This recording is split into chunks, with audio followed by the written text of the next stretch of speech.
cette nouvelle vidéo où on va créer ensemble une jolie boule de Noël en relief. Alors pour ça, vous aurez besoin de pâte polymère. Moi j'utilise de la Fimo professionnelle. J'ai fait un test avant avec la pâte polymère de chez Action. Elle a cassé dans tous les sens, ça n'a pas fonctionné. Donc prenez une pâte polymère de qualité. Un pistolet à colle, un bol qui va au four, donc moi en céramique, des rubans de différents genres, des pailles, donc en plastique, en papier comme vous voulez, des tampons de Noël, moi j'utilise la collection Noël mécanique.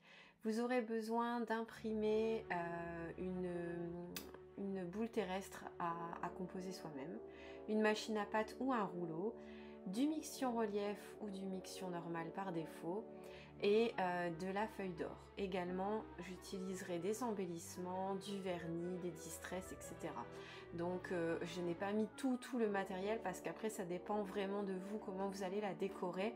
Mais il vous faudra le matériel de base, on va dire, et les décos assortis à ce que vous voulez faire. Donc, je commence par prendre en fait, c'est un globe terrestre à composer, je mettrai le lien en dessous et je vais juste découper une partie. J'ai un bol qui fait 12 cm et donc j'ai imprimé mon papier vraiment en A4 en format paysage et ça a fonctionné direct. Donc est-ce que c'est un coup de chance ou pas, je ne sais pas. Sinon amusez-vous un petit peu avec l'échelle pour l'adapter si votre bol est plus grand peut-être. Là, je dois d'abord tout préparer ma pâte, donc je dois bien la chauffer pour pouvoir la passer ensuite dans la machine à pâte pour avoir une pâte en plat en fait. Vous pouvez le faire aussi très bien en rouleau, mais si vous avez une machine à pâte, faites-le à la machine à pâte, vous aurez un résultat beaucoup plus régulier et du coup vous aurez quelque chose de plus joli. Si vous n'avez pas, c'est pas grave, étaler au rouleau à pâtisserie, ça fonctionnera aussi. Donc là vous voyez, je passe ma pâte vraiment au niveau le plus épais et je ne vais pas aller plus loin. Je vais juste la plier et la repasser plusieurs fois pour avoir vraiment un joli résultat, quelque chose de bien lisse. Donc n'hésitez pas si vous voyez que vous avez un résultat qui n'est pas parfait, que la pâte craque un peu par endroits, c'est parce qu'en fait vous ne l'avez pas assez chauffée dans vos mains. Donc le fait de la repasser dans la machine à pâte, ça va la chauffer et elle va à la fin sortir correctement. Donc là moi j'ai choisi de la Fimo de couleur champagne et de couleur vert sapin pour cette boule, mais j'en ai fait d'autres dans d'autres couleurs, donc ça c'est vraiment à votre appréciation, vous choisissez la couleur que vous voulez. Je prends mon petit patron et je vais venir découper cette forme spécifique qui va pouvoir me permettre de créer mes demi-sphères. Donc je vais avoir besoin de 5 morceaux comme ça pour créer ma boule dans mon bol. Donc là je vais en faire 6, je vais faire 3 verts, 3 beiges et il m'en restera un pour une prochaine boule par exemple. Donc je découpe bien autour. Si c'est pas tout à fait pareil, ce n'est pas vraiment grave parce qu'après on va mettre du mixion relief pour venir cacher les jonctions qui sont pas super jolies. Donc vous inquiétez pas si c'est pas parfait, mais surtout essayez d'éviter au maximum de poser vos doigts sur la pâte Fimo et de faire des traces par exemple, de la griffer ou autre, parce que sinon vous allez avoir le côté lisse qui va partir à la cuisson et ça va être beaucoup moins joli si vous avez des traces un peu partout, ou alors vous devrez passer par une case ponçage et moi clairement la case ponçage je n'ai pas envie d'y passer, donc je fais au mieux, sachant qu'en plus je vais essayer de faire un effet un peu vieilli, donc voilà. Je fais en sorte de ne pas trop salir, on va dire, de ne pas trop marquer ma pâte. Donc je fais ça pour les deux couleurs.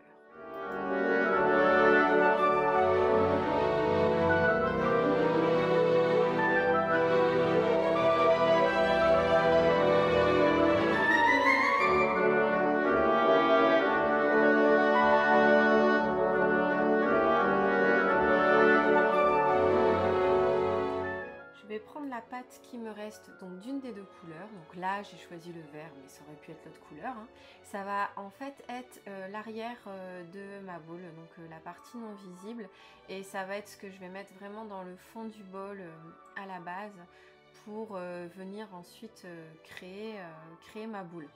Donc là je vais passer, vous voyez, à la machine à pâte et je réduis jusqu'à la taille 5 de ma machine à pâte. Alors je sais pas si c'est toutes les machines à pâte pareil, mais en gros je vais jusqu'au 5e niveau de finesse.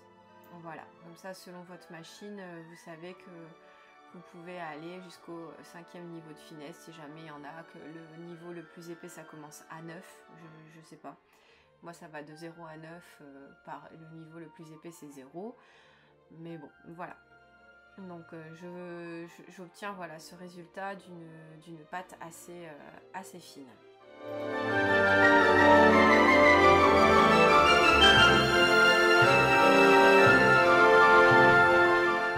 Et donc c'est cette pâte que je vais devoir venir mettre dans le fond de mon bol. Donc j'enlève un petit morceau, comme si j'imagine que c'est un camembert en fait. J'enlève un petit morceau parce qu'en fait comme l'effet est sphérique, je ne vais pas vous expliquer mathématiquement pourquoi parce que j'en ai aucune idée, ça me dépasse totalement. Mais si je laisse tout, je vais vraiment avoir une surépaisseur à un endroit. Donc j'enlève un petit morceau de camembert là et je viens en fait vraiment tapisser mon bol avec la pâte. C'est important de ne pas avoir de bulles d'air. Donc prenez votre temps, faites-le bien et vous allez voir à la fin, quand j'ai bien mis tout mon bol partout, il va quand même subsister quelques bulles d'air par endroit. On va venir faire un petit trou, enlever l'air et lisser. De toute façon, si ce n'est pas propre là, ce n'est pas grave, c'est l'arrière de la boule et c'est la partie qui ne se verra pas car elle va être recouverte ici par mon effet qu'on va faire avec ce qu'on a préparé pour faire la demi-sphère. Donc vous inquiétez pas, essayez surtout de bien tapisser votre bol correctement et ensuite couper le surplus. Je vous laisse en vidéo voir comment je procède.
Au moment où on va mettre nos petites préparations de pâtes. Donc on va commencer par l'arête centrale, on va dire. Je ne sais pas comment ça s'appelle en fait, ces sections de sphères comme ça. Je suis sûre que les mathématiciens nous ont trouvé un nom pour cette chose, très barbare d'ailleurs à mon avis. Donc là vous venez bien les mettre, on commence par celle du milieu et on va venir positionner donc en changeant de couleur pour avoir notre effet chaque lamelle, allez je vais les appeler des lamelles, chaque lamelle les unes à côté des autres. Donc vous voyez, j'appuie au fur et à mesure pour venir faire adhérer ma pâte sur la pâte qu'il y a en dessous en fait, et je viens vraiment essayer de faire en sorte qu'il n'y ait pas de creux entre les deux. Il y en a un très fin, ça fait même pas 1 millimètre, mais il y a un creux. Mais ça c'est pas grave, c'est ce que je vous ai expliqué tout à l'heure, c'est ce qu'on va mettre, on va mettre du mixtion dessus et on va faire une dorure à la feuille d'or ensuite, donc ce n'est pas gênant.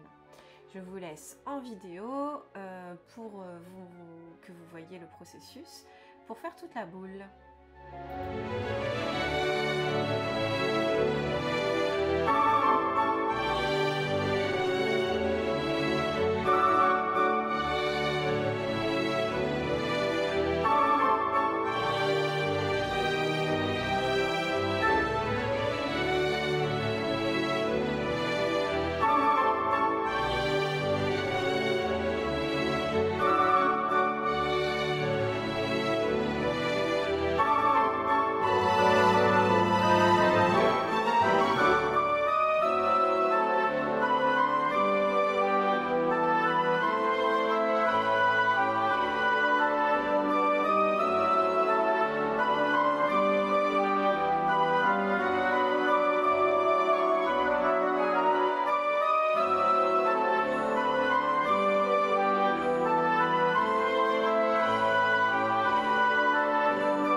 Maintenant cuire le tout au four. Juste avant, n'oubliez pas de faire un petit trou pour là où il y aura la croche. Et on met tout donc pendant 30 minutes à 130 degrés sans chaleur tournante. Et à la fin, vous allez attendre que ça refroidisse, mais pas totalement. Hein. Prenez-le, sortez-le du four, attendez 5-10 minutes et démoulez-le. Donc pour le démouler, moi je prends un couteau à peintre assez souple, je viens passer sur les bords et je viens le décoller progressivement du bol. Et ensuite, il y a un moment en fait où vous allez sentir ça va venir tout seul s'enlever. Donc mon bol est encore un peu chaud, c'est pour ça que j'utilise mon pull pour le tenir sans me brûler. Et voilà, et là ça vient bon, il arrive. Tadam! Vous avez votre jolie boule qui est prête. Et donc c'est cette étape qui avait été une catastrophe avec de la pâte polymère de chez Action, où en fait ça m'a fait des miettes, des miettes, il n'y a pas d'autre mot. Donc essayez de prendre une pâte polymère quand même de qualité si vous ne voulez pas que tout votre travail soit gâché au moment du démoulage. Donc une fois que ça a bien refroidi, je vais utiliser du mixture relief. Alors si vous n'avez pas de mixture relief, vous pouvez le faire avec du mixture normal, mais vraiment le relief ça va donner un effet en plus. Donc à vous de voir si jamais vous ne voulez pas investir, voilà. Mais le mixture relief, ça vaut une dizaine d'euros je pense, et ça va vraiment donner un chouette effet. Et là en fait je vais venir recouvrir toutes les jonctions et tout le bord de mon bol de mixture relief, et je vais attendre une nuit complète que ça sèche. Donc je vous retrouve très très vite.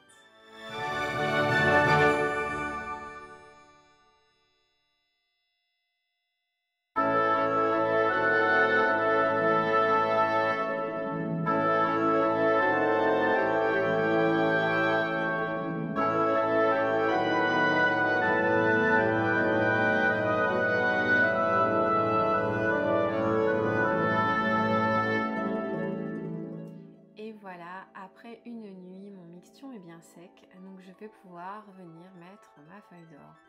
Donc vous pouvez utiliser de la feuille d'or argent, bronze, or, il y en a même des bleus, etc. Il y a plein de couleurs. Et je vais venir avec mon doigt l'appliquer par endroits, sans trop frotter pour ne pas non plus tout enlever. Et à la fin, pour enlever les petites imperfections, j'utilise un pinceau touffu. Je sais pas comment, si c'est un nom particulier, moi je les ai toujours appelés les pinceaux touffus. Donc voilà, je vais faire ça sur tout mon mixtion et vous allez voir, le résultat est top. Enfin moi j'adore, vous me direz ce que vous en pensez en commentaire, si vous êtes aussi emballé que moi. Mais moi je suis ravie, je trouve ça trop beau.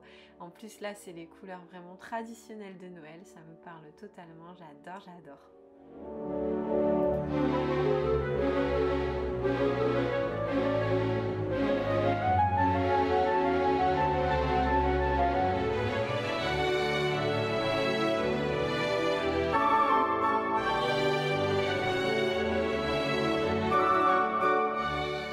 Maintenant que notre boule est plutôt prête, on va commencer la déco.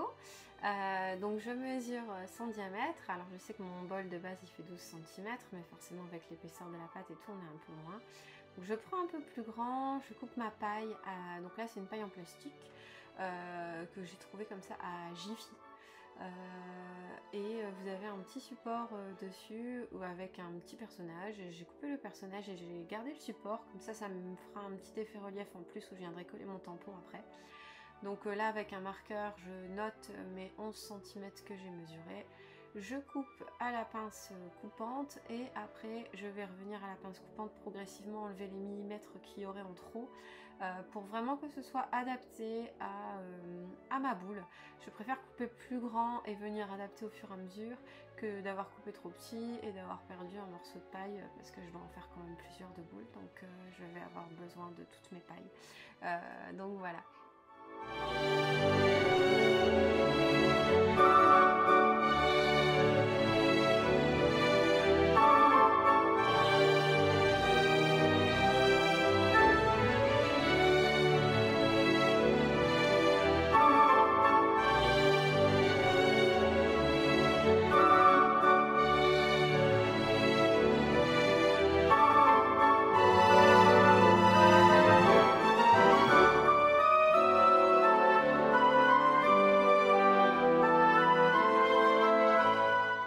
Grosse opération MacGyver, je veux mettre du mixtion aussi sur ma paille, sur le verre. Donc du coup je prends un morceau de pâte Fimo, je prends une petite tige en ferraille sur lequel je vais pouvoir venir poser ma paille pendant que ça sèche.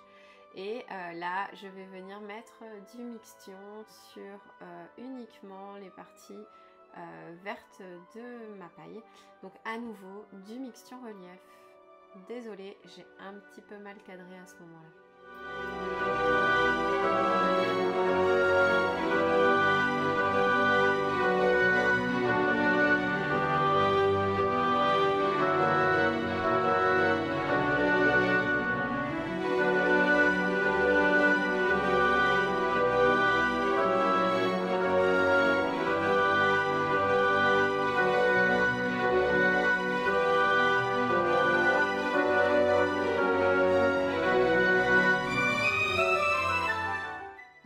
Sécher le mixtion à nouveau un bon moment. Pendant ce temps-là, je vais venir vieillir l'intérieur de ma boule. Alors oui, le vert et le beige est très beau, mais je veux quelque chose qui ait un effet un peu plus vintage. Alors je vais venir avec des Distress Oxide. Je viens d'abord avec de la Distress Oxide marron, donc différents marrons, et après je vais passer sur du noir et je vais progressivement en fait venir vieillir ma boule. J'aurais pu en fait passer sur du noir directement, mais au final c'est parce que quand j'ai vu le marron ce que ça donnait, c'était pas assez vintage pour moi. Mais ça se peut que vous ça vous plaise quand c'est dans les tons un peu marronnés comme ça. Donc je vous conseille aussi de partir sur une couleur claire d'abord, de voir ce que ça donne, et si vraiment vous voulez quelque chose encore plus prononcé, allez au fur et à mesure faire des couleurs plus foncées, mais n'allez pas directement sur le foncé. Imaginez ça vous plaît pas, c'est foutu quoi, vous pourrez pas revenir en arrière. Donc là moi c'est un peu le but, je vous montre du coup d'abord dans les marrons les effets que ça donne, et ensuite je vais vraiment passer sur du noir pour faire vraiment un effet vieilli comme j'aime.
Ici, je vais venir mettre un clou au niveau du trou qu'on avait fait, rappelez-vous, avant la cuisson.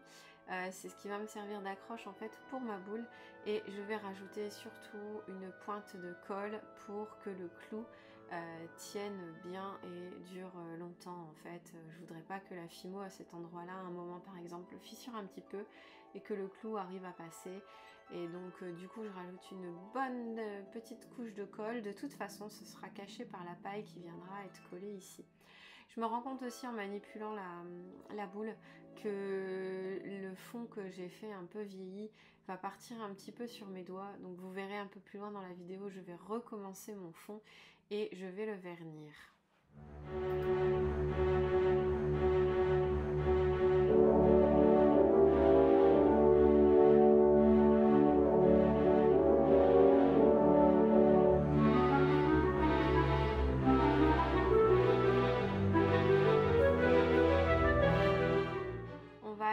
Commencer la déco du contour de la boule, donc le contour qui sera vraiment visible quand on regarde la boule de face.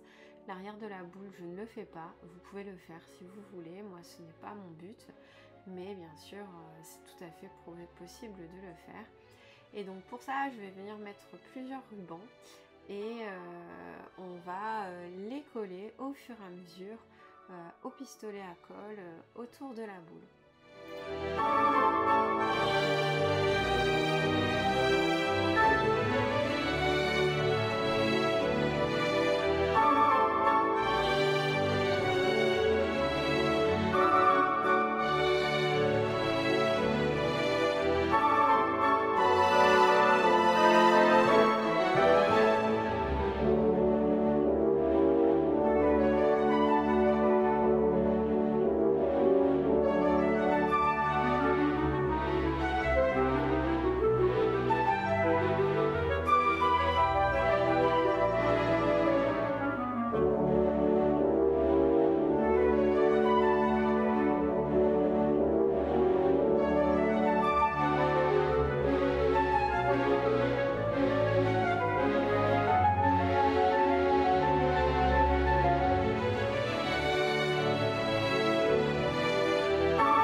C'est ce que je vous disais avant, je viens refaire en fait l'intérieur de ma boule qui est quand même vachement partie à force de la manipuler.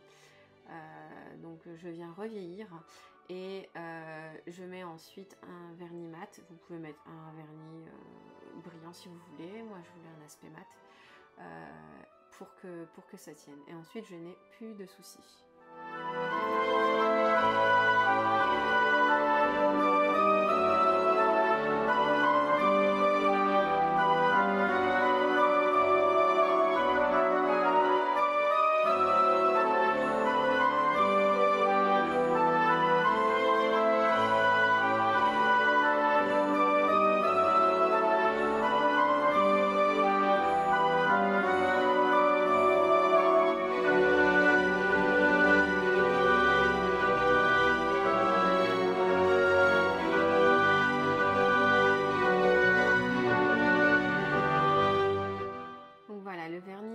et sec. L'effet est juste waouh, j'adore.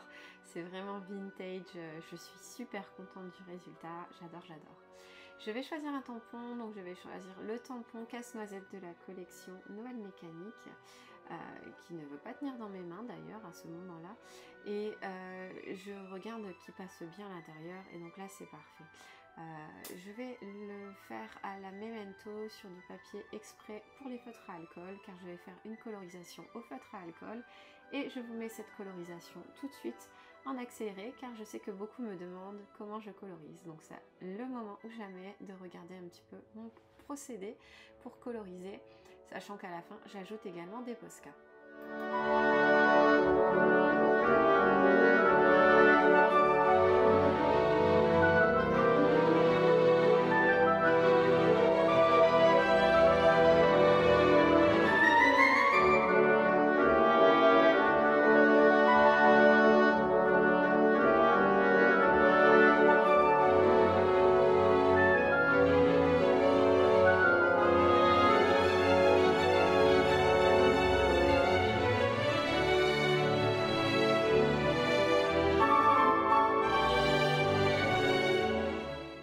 Tout ce temps, le mixtion a bien séché sur ma paille, donc je vais pouvoir venir mettre la feuille d'or dessus. Donc je fais vraiment comme tout à l'heure au doigt, et je viens mettre la feuille un peu partout.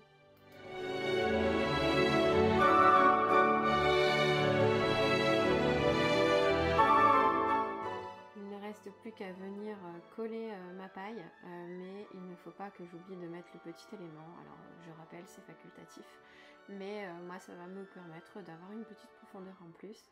Alors la paille, certes, une fois le tampon mis dessus, on ne la voit plus trop, mais si jamais votre boule est vue légèrement de côté, vous avez cet aspect vraiment hors de la paille et tout ça qui ressort, et donc du coup c'est pour ça que je trouve important quand même de mettre une jolie fixation comme ça, une jolie paille, quelque chose d'assez coloré quand même, pour avoir l'effet qui reste quel que soit l'angle de vue que vous avez sur votre boule.